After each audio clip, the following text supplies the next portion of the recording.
Dear friends, welcome back to the social science class. In the last class, we learned about what is democracy and what are the main features of democracy. Like that, some important points. Okay. Today, we are going to learn about what is human rights. What are the main human rights? What is the importance of human rights in our life? Like that, some details. All are ready for that? Okay. All are take your textbook and listen the newspaper headlines. എല്ലാ കുട്ടികളും text book നൽകിയ ആ headline ഒന്ന് വായിക്കൂ. എന്ത് മനസ്സിലായി? Okay. First, pollution of Periyar, people worried. Periyar മലിനീകരണം, തീരദേശവാസികൾ ആശങ്കയിൽ. അതാണ് ഒന്നാമത്തെ headline. Second, labour exploitation high, unorganised sector in India. ഇന്ത്യയിൽ അസംഘടിത മേഖലയിലെ തൊഴിൽ ചൂഷണം വർദ്ധിക്കുന്നു. Third, December 10 all set to observe human rights day. December 10 മനുഷ്യാവകാശ ദിനം, വിപുലമായ പരിപാടികൾ. ഇതാണ് മൂന്നാമത്തെ headlines. And last, serious health problems to children in the fire works factories in Sivakasi. ശിവകാശിയിലെ പടക്ക നിർമ്മാണ ഫാക്ടറികളിലെ കുട്ടികളിൽ ഗുരുതരമായ ആരോഗ്യ പ്രശ്നങ്ങളെന്ന് റിപ്പോർട്ട്. ഇതാണ് അവസാനത്തെ പേപ്പർ ഹെഡ്ലൈൻസ്. എന്തെല്ലാം കാര്യങ്ങളാണ് ഈ കൊളാഷിൽ പ്രതിപാദിച്ചിരിക്കുന്നത്? Some situations related to the denial to rights and attempts for their protection are highlighted. എന്തെന്നാൽ അവകാശ നിഷേധങ്ങൾക്കിടയാക്കുന്ന ചില സാഹചര്യങ്ങളും അവ സംരക്ഷിക്കുന്നതിനുള്ള ശ്രമങ്ങളുമാണ് കൊളാഷിൽ പ്രതിപാദിച്ചിരിക്കുന്നത്. Okay. Next, violation of rights triggers attempts to protect them. In modern times, rights are commonly referred to as human rights. എന്തെന്നാൽ അവകാശ ലംഘനങ്ങൾ ഉണ്ടാകുമ്പോഴാണ് അവകാശ സംരക്ഷണത്തിന് വേണ്ടിയുള്ള ശ്രമങ്ങൾ ഉണ്ടാകുന്നത്. ആധുനിക കാലത്ത് അവകാശങ്ങളെ പൊതുവെ മനുഷ്യാവകാശങ്ങൾ എന്ന നിലക്കാണ് വിലയിരുത്തപ്പെടുന്നത്. ഇനി നമുക്ക് മനുഷ്യാവകാശം എന്ന് പറഞ്ഞാൽ അതിൻ്റെ ഡെഫിനിഷൻ എന്താണെന്ന് നോക്കാം. Human rights are those rights that every human being is entitled to. മനുഷ്യാവകാശം എന്ന് പറഞ്ഞാൽ മനുഷ്യവംശത്തിലെ ഒരംഗം എന്ന നിലയിൽ എല്ലാവർക്കും ഒരുപോലെ ലഭ്യമായിരിക്കേണ്ട അവകാശങ്ങളാണ് മനുഷ്യാവകാശങ്ങൾ എന്നതുകൊണ്ട് വിവക്ഷിക്കുന്നത്. Okay. Next, here a few rights included in the Universal Declaration of Human Rights which came into existence on 10th December 1948. യുഎൻഒക്ക് കീഴിൽ 1948 December 10 നിലവിൽ വന്ന സാർവദേശീയ മനുഷ്യാവകാശ പ്രഖ്യാപനത്തിൽ ഉൾക്കൊള്ളിച്ചിട്ടുള്ള ചില പ്രധാന അവകാശങ്ങൾ ഏതൊക്കെയെന്ന് നമുക്ക് പരിശോധിക്കാം. ഫസ്റ്റ്, റൈറ്റ് ടു ലീവ്, ജീവിക്കാനുള്ള അവകാശം. സെക്കൻഡ്, റൈറ്റ് ടു ഫ്രീഡം, സ്വാതന്ത്ര്യത്തിനുള്ള അവകാശം. Third, right to freedom of association, സംഘടനാ സ്വാതന്ത്ര്യം. ഫോർത്ത്, റൈറ്റ് ടു ഒക്യുപ്പേഷൻ, തൊഴിലവകാശം. And last, right to preserve culture, language and script, സംസ്കാരവും ഭാഷയും ലിപിയും സംരക്ഷിക്കാനുള്ള അവകാശം.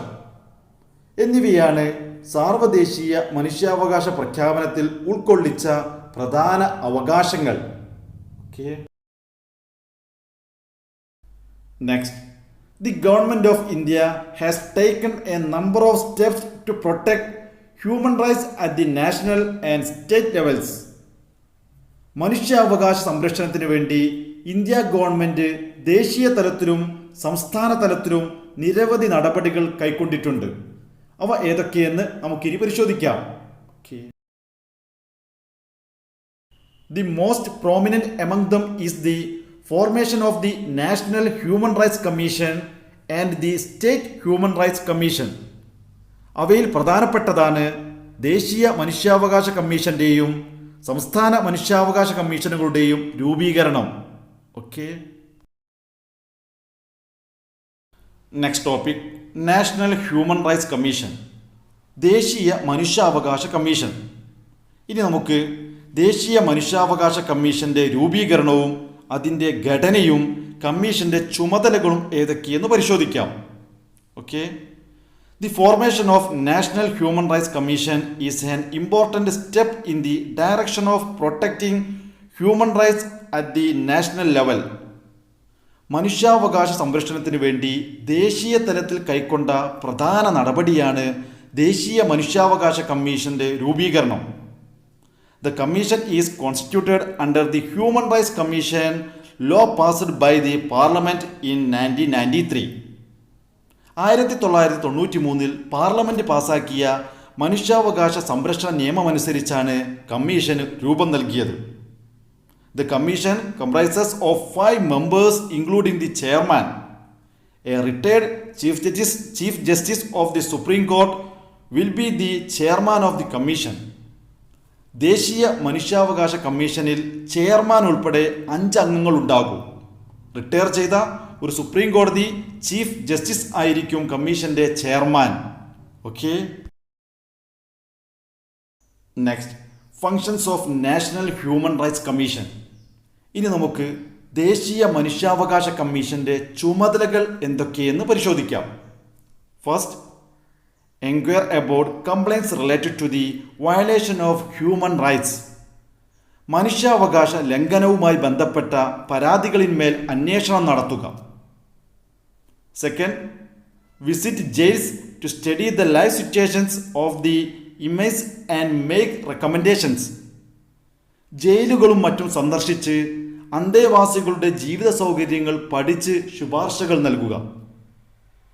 Third, give necessary instructions for the protection of human rights.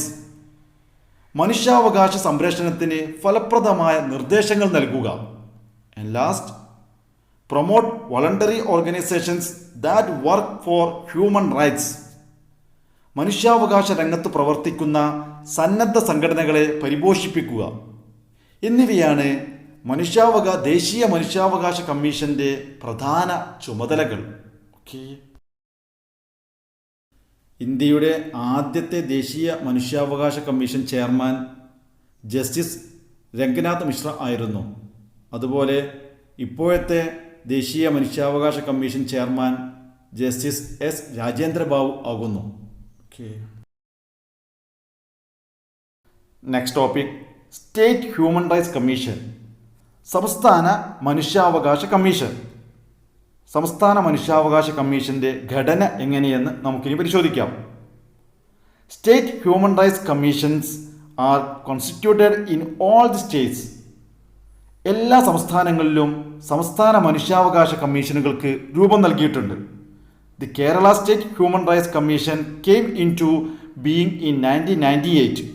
1998 Kerala സംസ്ഥാന മനുഷ്യാവകാശ കമ്മീഷൻ നിലവിൽ വന്നു. It consists of a chairman and 2 members. ഒരു ചെയർമാനും 2 അംഗങ്ങളും അടങ്ങിയതാണ് സംസ്ഥാന മനുഷ്യാവകാശ commission. The functions of the State Human Rights Commission is same as that of the National Human Rights Commission. ദേശീയ മനുഷ്യാവകാശ കമ്മീഷനിൽ നിക്ഷിപ്തമായിരിക്കുന്ന ചുമതലകൾ തന്നെയാണ് സംസ്ഥാന മനുഷ്യാവകാശ കമ്മീഷനുകൾക്കുമുള്ളത്. In instance of violation of human rights, one can approach the Human Rights Commission. മനുഷ്യാവകാശങ്ങൾ നിഷേധിക്കപ്പെട്ടാൽ മനുഷ്യാവകാശ കമ്മീഷനുകളെ നമുക്ക് സമീപിക്കാവുന്നതാണ്. Okay, അതുപോലെ സംസ്ഥാന മനുഷ്യാവകാശ കമ്മീഷന്റെ ആദ്യ ചെയർമാൻ ജസ്റ്റിസ് എം പരീദപിള്ള ആയിരുന്നു. ഇപ്പോഴത്തെ മനുഷ്യാവകാശ commission chairman justice Antony Dominic ആകുന്നു. Okay, thank you.